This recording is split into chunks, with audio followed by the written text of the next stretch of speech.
नमस्कार, आप देख रहे हैं नवदेश टाइम। पेश है आज के मुख्य समाचार, लेकिन उससे पहले हेडलाइंस। सांगीपुर में अज्ञात कारणों के चलते 3 एकड़ गेहूं के फाने जलकर राख। भीषण गर्मी और लू से बचाव के लिए सतर्कता जरूरी, डॉक्टर विजय परमार। संत निरंकारी सत्संग भवन में श्रद्धा व उत्साह के साथ मनाया गया मानव एकता दिवस। यमुना नदी के झज्जर किनारों को मजबूत करने के लिए करोड़ों रुपए से किए जाएंगे बाढ़ राहत कार्य। अब खबरें विस्तार से। रादौर के गांव सांगीपुर रकबे में शनिवार को गेहूं के फानों में अज्ञात कारणों के चलते अचानक आग लग गई, जिससे आसपास के किसानों में अफरा तफरी मच गई। आग की सूचना मिलते ही किसानों ने तुरंत अपने ट्रैक्टरों की मदद से आग पर काबू पाने के प्रयास शुरू कर दिए और काफी हद तक आग को फैलने से रोक लिया। हालांकि इस दौरान करीब 3 एकड़ में गेहूं के फाने जलकर राख हो गए। घटना की सूचना मिलते ही डायल 112 की पुलिस टीम भी मौके पर पहुंची और हालत का जायजा लिया। डायल 112 पर तैनात पुलिस कर्मचारी राजकुमार ने बताया कि उन्हें सांगीपुर गांव के रकबे में गेहूं के फानों में आग लगने की सूचना मिली थी, जिसके बाद मौके पर पहुंचते ही तुरंत दमकल विभाग को इसकी सूचना दी गई। हालांकि किसानों द्वारा खुद ही समय रहते आग पर काबू पा लेने से बड़ा नुकसान होने से बच गया। हमारे को सूचना मिली थी कि गांव सांगीपुर के रकबा में खेतों में गेहूं के फानों में आग लगी हुई है। तो हम मौके पर पहुंचे हैं। मौके पर आकर हमने फायर ब्रिगेड को भी किया है। बाकी यहाँ किसान लगे हुए हैं, अपना ट्रैक्टर के साथ आग पे काबू कर लिया गया है। तो बाकी फायर ब्रिगेड के जा रहे हैं। रादौर सामुदायिक स्वास्थ्य केंद्र के वरिष्ठ चिकित्सा अधिकारी डॉक्टर विजय परमार ने क्षेत्र में बढ़ती गर्मी और शुष्क लू को देखते हुए नागरिकों को सतर्क रहने की सलाह दी है। उन्होंने कहा कि बदलते मौसम में खुद को सुरक्षित रखने के लिए दोपहर के समय घर से बाहर निकलने से बचे और यदि निकलना अनिवार्य हो तो सिर को कपड़े से ढककर जरूर निकले।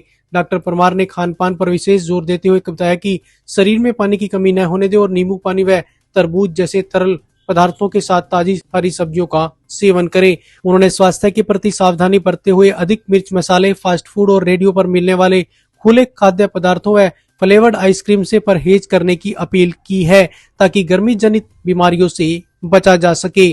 देखिए, जैसे आप देख रहे हैं कि गर्मी एकदम से बढ़ना शुरू हुई है और ये सूखी गर्मी पड़ रही है। बाहर आप जा रहे हैं तो एक लू की तरह जो है हवाएं चल रही हैं। तो इसमें सबसे पहला काम तो ये है कि आप दोपहर के टाइम में कोशिश करें कि जब तक जरूरत ना घर से बाहर ना निकलें। अगर निकल रहे हैं तो अपने सिर पे मतलब कपड़ा रख के निकलें और ज़्यादा से ज़्यादा तरल पेय जो है, पानी है, नींबू पानी है और हमारा जैसे तरबूज है, इन का इस्तेमाल ज़्यादा। खान पान में ये है कि आप कोशिश करें कि ताज़ा खाना खाएं, जैसे हरी सब्जियों का ज़्यादा इस्तेमाल करें, पत्तेदार सब्जियां हैं उनका ज़्यादा इस्तेमाल करें और नमक और जो इस तरह के मसाले हैं उनका कम सेवन करें।